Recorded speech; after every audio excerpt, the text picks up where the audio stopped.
నాకు మళ్లీ జన్మ అనేది ఉంటే కుప్పం ముద్దు బిడ్డగానే పుడతాను, మీ సేవ కోసమే ఉంటాను. అలాంటి అరుదైన అనుభవం ఈ నియోజకవర్గం. ఈసారి ఎన్నికలు జరిగాయి.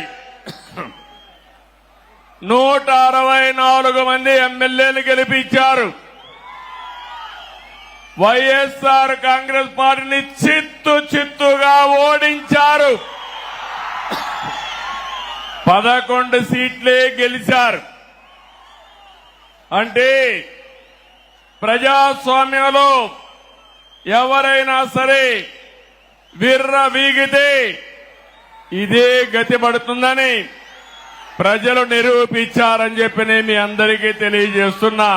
కుప్పం నియోజకవర్గం ఉంది, నా సామాజిక వర్గం లేదు గాని ఈ వెనుకబడిన వర్గాలే నా సామాజిక వర్గం.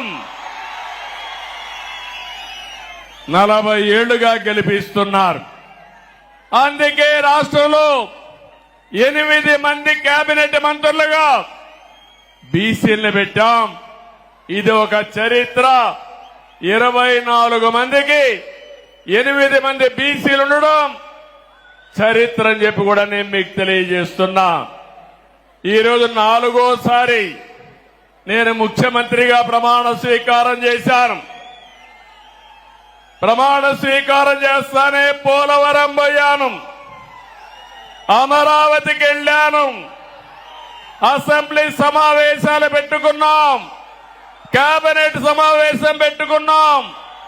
తర్వాత నాకు ప్రత్యక్ష దేవుళ్ళైన కుప్పం దేవుళ్ళని కలవడానికి ఇక్కడికి వచ్చాను.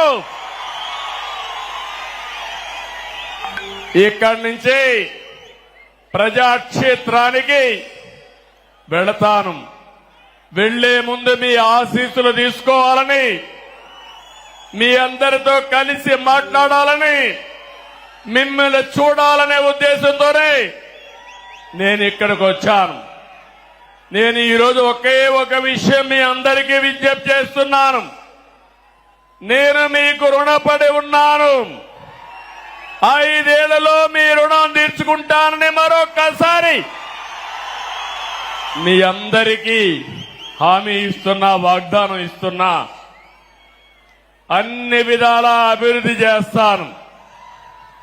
భగవంతుడు నాకు ఎంత శక్తి ఇస్తే అంత శక్తిని ఉపయోగించి కుప్పాన్ని అగ్రస్థానంలో పెట్టడానికి ప్రయత్నం చేస్తాను.